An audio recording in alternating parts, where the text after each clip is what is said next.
عساف على هذا الجهد المميز. وأحب أن أشير أن لدى المسلمين بشتى مذاهبهم لا يوجد في الإسلام رجل دين بالمعنى الإكليريكي للكلمة، وإنما لدى المسلمين علماء مختصين بالشريعة الإسلامية. خيرا فعلت السيدة عساف عندما أظهرت أن لبنان هو صورة عن هذا الوطن العربي الكبير والعالم الإسلامي. فلبنان هو صورة مصغرة عن الوطن العربي والعالم الإسلامي، حيث تتواجد فيه عدة طوائف وعدة مذاهب تتعايش وتتعاون وتتعارف. وهذا الفيلم أظهر أن لبنان يمكن، وهو أساسا صورة للتعايش بين المسلمين والمسيحيين، وهذا يمكن أن يستفاد منه في العديد من الأقطار العربية والإسلامية لإبعاد الحروب المذهبية والطائفية التي يخطط لها من الأعداء. فأؤكد شكري وتقديري لهذا الدور المميز. شكرا. شكرا فضيلة الشيخ، شكرا للأساتذة اللي تفضلوا بطرح الأسئلة. بالضبط هذه هي الرسالة الأسمى لهدف الفيلم، هي إعطاء نموذج عن اللباس ومعنيه ومضمونه وإبراز أهمية الحوار وقد ايه هي مهمة لبعد وأبعاد الحروب الطائفية والمذهبية بكل الدول وليس فقط بلبنان، ولبنان هو خير نموذج مثل ما تفضلت فضيلة الشيخ. بالنسبة للباس وجماليته، طبعا إن الله جميل ويحب الجمال، أنا بأيد هيدا النظرية، وبأيد أيضا أنه نحن ذكرنا فضيلة الشيخ علماء الدين للتميز يعني بين رجل الدين المسيحي وعالم الدين المسلم، نحن ذكرناها طبعا منتبهين لنا بالفيلم مثل ما أشرنا. بعد في نقطة للأخ اللي تفضل بالأول، وذكرت حضرتك عن التنوع بالفيلم. التنوع هو إسراء؟ نعم إسراء. حبيت بس أعقب هذا الموضوع، وشكرا لك. الوقت ضيق، لكن أريد أن أخذ فقط مداخلة واحدة من النساء حتى لا أتهم بالتحيز. تفضلي.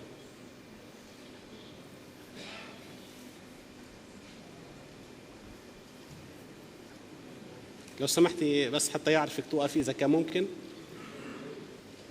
أيوة. Thanks a lot thank you for your film. The visuals are amazing.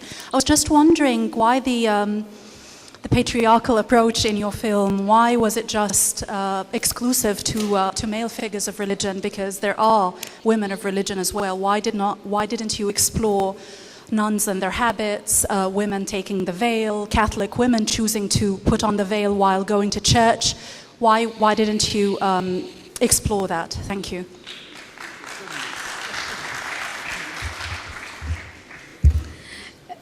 بالمجتمع الشرقي وخاصة بالشرق الأوسط أو بلبنان تحديدا اللي هو كان كنموذج، طبعا هو الغالب يعني هو رجل وعالم الدين، يعني غير متعارف كثير على صورة المرأة بالدين، مع أنه بالديانة المسيحية هناك راهبات ومبشرات. فلذلك أنه أخذنا بالنظرة الأكثرية أو المعروفة أكثر بمجتمعنا، ولكن أنا كنت مع، يعني لو خيرت أكثر كنت مع أنه أدخال كمان زي الرهبانة للراهبات المبشرات لدى الديانة المسيحية أو حتى لدى الديانة اليهودية كمان. شكرا. سؤال أخير، شفنا رجل الدين المسيحي عالم الدين المسلم، الديانة الثالثة لماذا لم تكن واردة؟ نعم بالعكس، نحن انطلقنا من الديانة اليهودية بسفر الخروج، واللي هي منطلق اللباس الديني يعني انطلقت من تبشير وقتها الله كلم نبي موسى وأمره بجعل لباس لهارون وبنيه، وأعطى صفة لهذا اللباس، صفة المجد والبهاء للوقوف قدام الله والكهنة، يعني لخدمة الكهنوت لازم يكون بلباس بهاء ومجد. وهون انطلق اللباس من الديانة اليهودية من سفر الخروج تحديدا بالعهد القديم. شكرا زلفة على كل شيء وعلى التزامك بالوقت بشكل رئيسي وإجاباتك الغنية شكرا. أيضا. الآن نبقى مع القس ستيفن مارتن، لتفضل.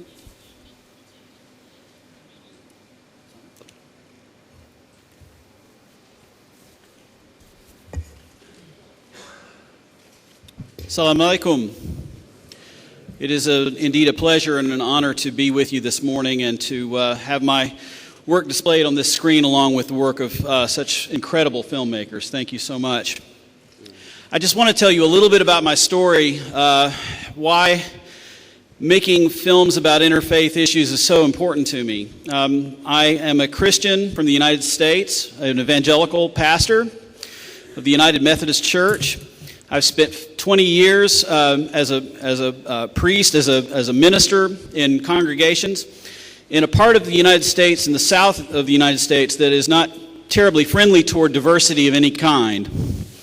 We have a history of racial problems in my part of the country. And yet I grew up in a town where there was a great deal of diversity. And this diversity was demonstrated to me in so many wonderful ways. In 1998, about the time that it became possible to make a film on a computer instead of using a vast array of video equipment in an editing suite, I decided to make a film on a part of our community that most people didn't know about. The film was called Muslims in Appalachia. I felt like it would be a good idea or a very interesting project for me to try to learn something about the Muslims that lived in my part of the world, and especially a great deal of curiosity that I have about what it would be like to be part of a minority religious community in the context of a society that doesn't necessarily support that minority religion. Through the encounters that I had in making that film, I grew a great bunch of friendships that came out of that. You also become, I think, somewhat emotionally attached to people when you, after you interview them, you put their faces on the screen, and you see their faces, you see their expressions, you see their humanity over and over again. And it grows on you, it affects you. And where I had never had any real exposure to the Muslim community in my part of the world, through this medium of making a film, I did. And again, I grew very close to people as I watched them on the screen, as I worked with their words and their images. And I was very gratified when this film, this very modest film, was broadcast on public television in the United States shortly after its release, 6 stations or so, in August of the year that it was released. This was very exciting to me. And then 1 month later, after this release, came the 9/11 attacks. And suddenly, American Islam was thrust into the forefront. People were asking questions in my part of the world about their neighbors. Should they be afraid of their neighbors? Should they be concerned about their neighbors? And PBS program directors had only a few programs on their shelves that had any kind of a sympathetic look towards American Islam. Mine was one of the only ones. And so I was blessed to have the program broadcast by 45 stations in the United States to over 70 million households. And I very quickly realized that this medium of film can connect people. It can join people together and grow relationships when we don't have the opportunity to have those relationships on our own. The medium of film, by showing people's faces, by showing their expressions, their love, their humanity, this medium can somehow be a tremendous instrument of peace. Many years later, I produced the film that you're about to see a portion of now. The attempt of making this film was to carry forward this work that I'd begun many years ago. But especially this film was designed with a purpose in mind. American evangelicals have a terrible reputation for being Islamophobic, for being closed-minded towards other faiths. And this is not my experience. Yes, there are some closed-minded people, but I have found that people are people, and people have all kinds of degrees of openness in their lives. And so the film that I'm about to show you shows some vignettes of especially evangelical Christians who have opened their hearts to people of other faiths and how that has profoundly changed the direction of their lives. Today I do a lot of work with Clergy Beyond Borders, an organization that I think is demonstrating the very best in interfaith. And I think at the best, our organization tries to demonstrate in various ways a profound friendship that exists between its founders, Imam Yahya Hindi and Rabbi Jerry Serrata, and now myself, Stephen Martin, as a Christian amongst the three. A profound friendship that beyond dialogue, beyond conversation, beyond mutual understanding, a profound friendship in which we would do just about anything for each other. And this is the kind of thing that I think is the hope of the world. It is what I'm trying to demonstrate not only through my own life and my own ethics, but my filmmaking work also, and to also show other people on the screen that do the same kind of work. So now I will show you about 20 minutes of this film. It has a provocative title for marketing purposes called Islam in America, The Christian Truth. And the idea of the Christian truth is that the truth is love is of God, and God is love. And when we love each other, when we experience love, we experience God also. And this comes even in the context of interfaith relationships. Salam.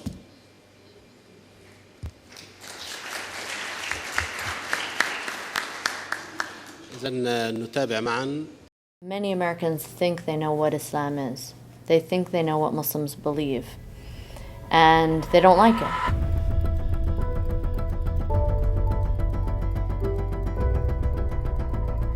This is America. America is one nation under God with liberty and justice for all. We could take one road, which would be a very negative one, or we could go down a different road, which is to rise to the challenge of our times. When I grew up in my teens, I was 16, 17, I dreamed of coming to the United States. And one of the main problems I found out when I arrived here is this misperception of Americans about Islam and the Muslim world.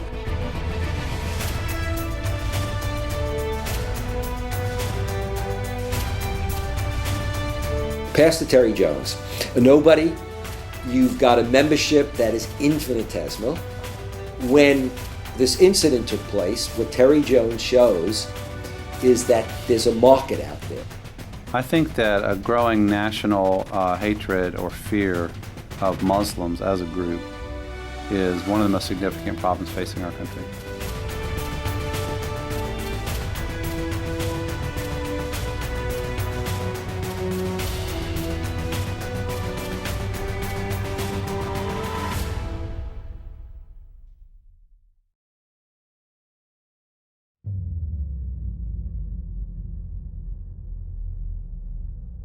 At the end of August in 2010, after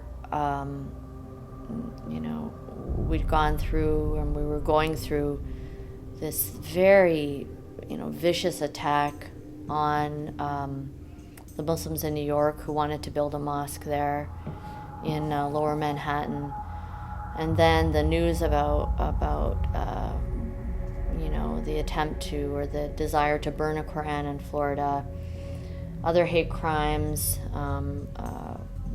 arson against mosques, I was starting to feel very, very down. Everybody paid attention to the Park 51 Muslim Community Center deal. Everybody paid attention to the ridiculous Terry Jones burning the Quran deal. I might say that the Murfreesboro Mosque thing strikes me as, in some ways, the most significant of all of them. Because this is just an average American community with enough Muslims that they want to build a mosque. Nothing especially symbolic about it, nothing particularly resonant about the location. Just a group of fellow Americans who want to build a worship center. That worries me as much as anything, because that says erosion of religious liberty protections and encroachment of hatred of some of our fellow Americans, kind of at the basic grassroots level. If it could happen in Murfreesboro, Tennessee, it can happen in any community in the U.S. I think part of the issues that has been happening in Murfreesboro, that some people either knowing or not knowing that they go through this, is that there was an Islamic center in Murfreesboro all along. We started way back. We did not have an issue at all until about 2 years ago, when basically we got our plan approved for the extension or the expansion of our community center. And then all of a sudden, we heard terms that they're here to kill us. And, we are at war with Islam and so on. So we were kind of shocked, saddened, kind of like, we were at a setback. What happened over here? Did we do something that we shouldn't have done? And we felt at the time is like the majority is in opposition to our center.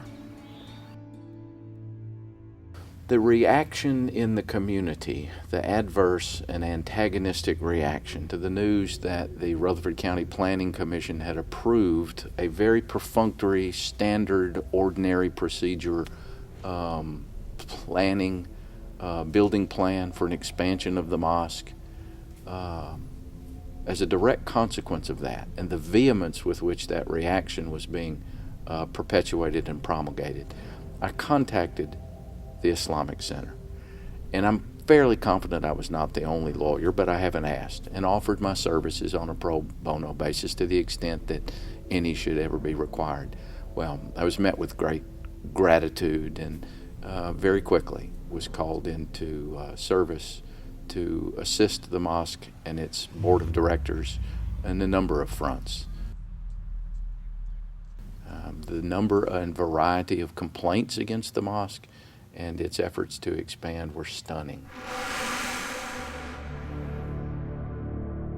I don't know how all of this came to be, but a little nucleus of people, some with some money, began to, protest this situation, that they didn't meet the requirements and it wasn't properly advertised that they were going to have the meeting. And of course the officials, who are of all persuasions, were baffled at this protest. And then of course it grew to where there was there were letters and there were all kinds of things going on, and finally they had this huge march down East Main Street. There was some construction equipment owned by a private company, Big Earth Movers, that had been set on fire early on a Sunday morning. I happened to be out riding my motorcycle and rode by the site, and there were a number of people that were there, representatives of the Islamic Center, and I stopped to offer support, to let them know that there was help available to them and that they weren't alone and that sort of thing. There happened to be some television news crews there. This was not an isolated incident, and unfortunately it was not the first incident at the site.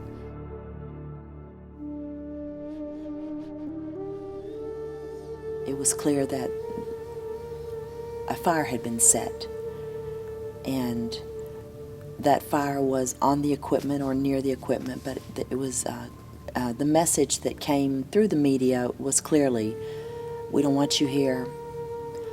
Don't continue this project. And then, like the second day after the arson, I was here with CNN crew and with ABC crew, and all of a sudden we heard gunshots. And it was like, several gunshots coming from one side and several gunshots coming from another side. We called the sheriff departments and they came in force, and they basically confirmed from the neighbors that they heard gunshots. So there was a shift from feeling so welcomed and so liked and loved by the society to just the opposite, or at least it appeared this way in the beginning. And there is always a reaction to every action.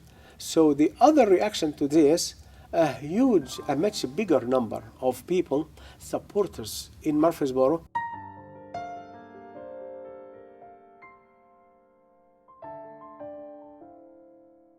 We had a prayer vigil at the courthouse. And as we came out, of course, there were some demonstrators against what we were doing. We weren't doing anything except just offering some prayer for the community and for things to work out peacefully and this and that. And there was a lady who was holding a sign, said, we don't want a mosque here. And I wanted to say, lady, how dumb can you be? You've had a mosque here for more than 20 years.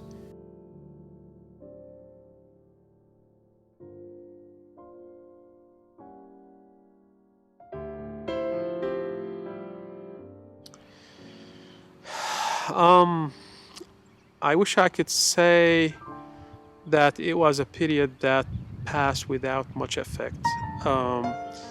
It basically, I struggled personally, my family struggled in a big way.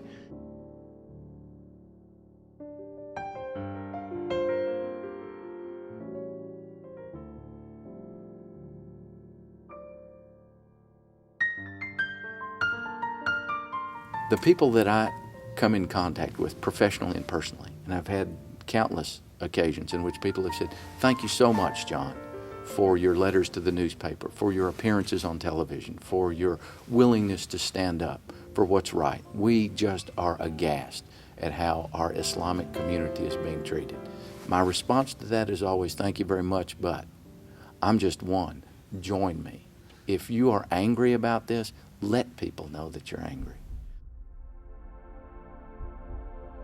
The thing that I've come to understand with certainty is that when people are angry or fearful, often that is dispelled when they meet a person face to face. And hate can be dispelled, fear can be dispelled when we come face to face with a person that prior to meeting them were simply represented by statistics, by media reports, and by gossip. In 2010, one of the holiest days of the Muslim lunar calendar unfortunately fell on September 11th, the day an unknown Florida pastor called for a worldwide burning of the Quran. The firestorm that ensued was unparalleled.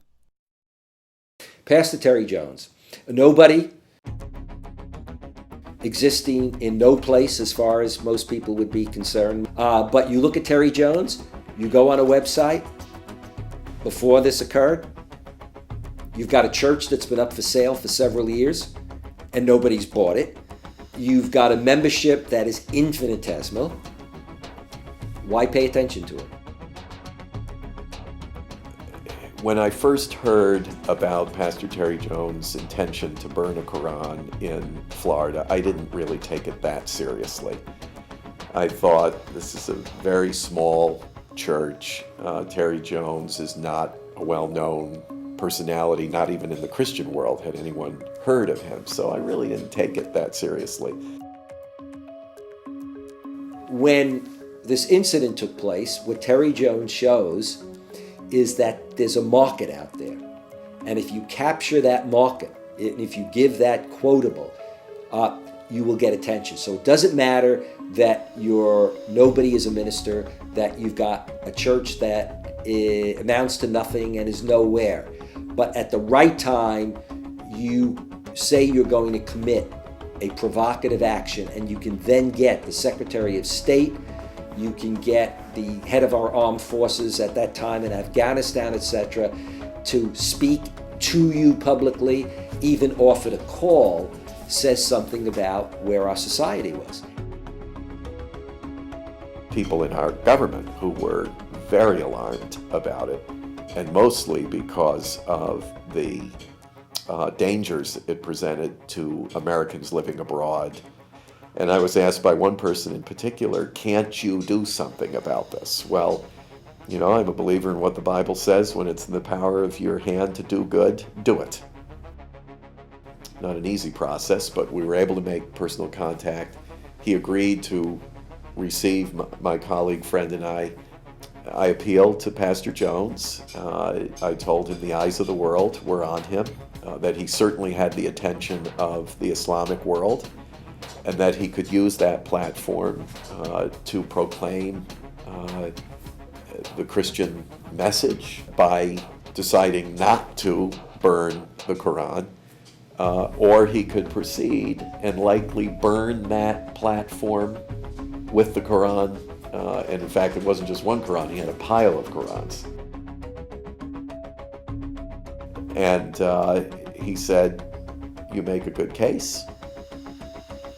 And it was shortly after that that he announced he would not proceed with the burning of the Qurans. My colleague, friend, and I were both very concerned that he might relapse.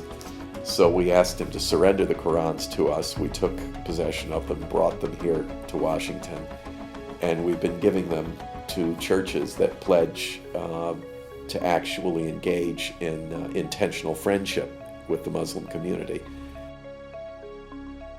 I was finishing my last term as president of the Islamic Society of North America.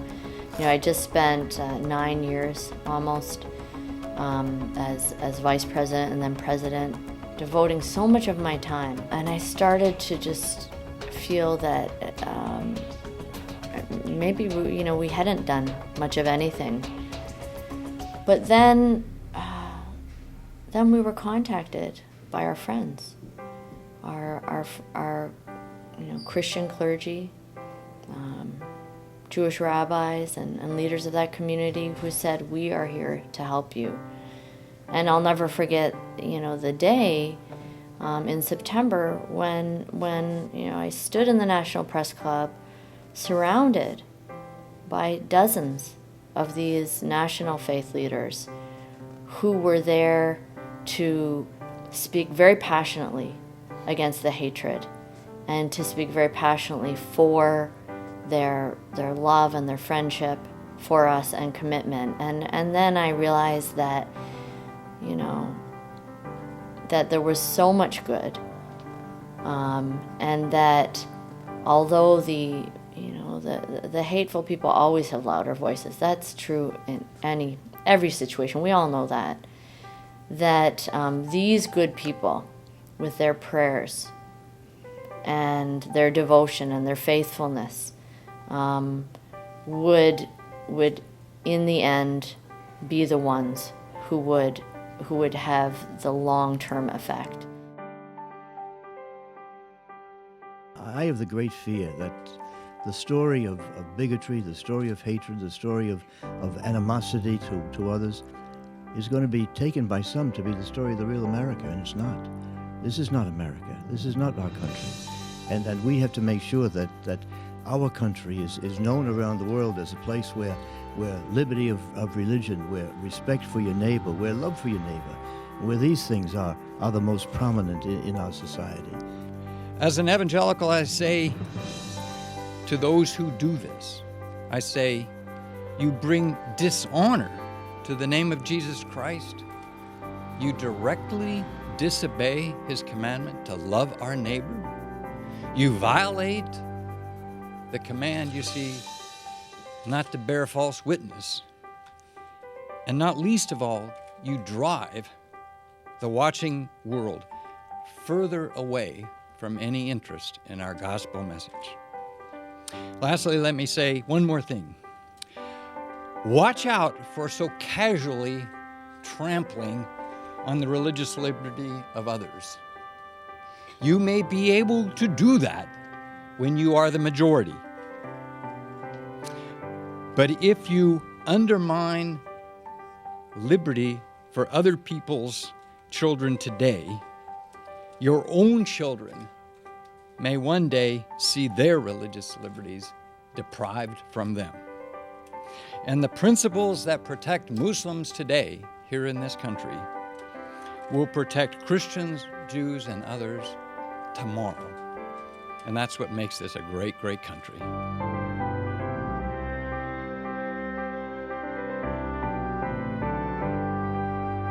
The end of Ramadan comes to Fez, Morocco, and all over the world. A new day begins with the hope that the future will be better than the past. We could take one road, which would be a very negative one, or we could go down a different road, which is to rise to the challenge of our times. But there's a way to rise above the conflict and contempt and fear and hatred. And the challenge is for us to do that as Christians, so we can meet the challenge of our time. So while we're here, and while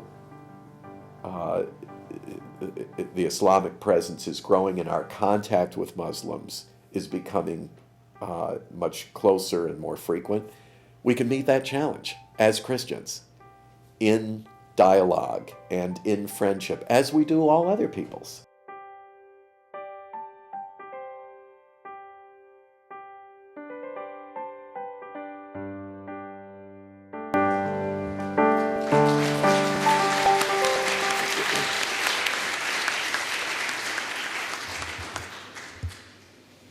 يعني كان عرضا ممتعا رغم أنه تعدى الوقت المطلوب، وربما سيكون على حساب النقاش وأخذ المشاركات من الجمهور. شكرا جزيلا. نأخذ بعض المشاركات وباختصار شديد لو تكرمتم. تفضلي.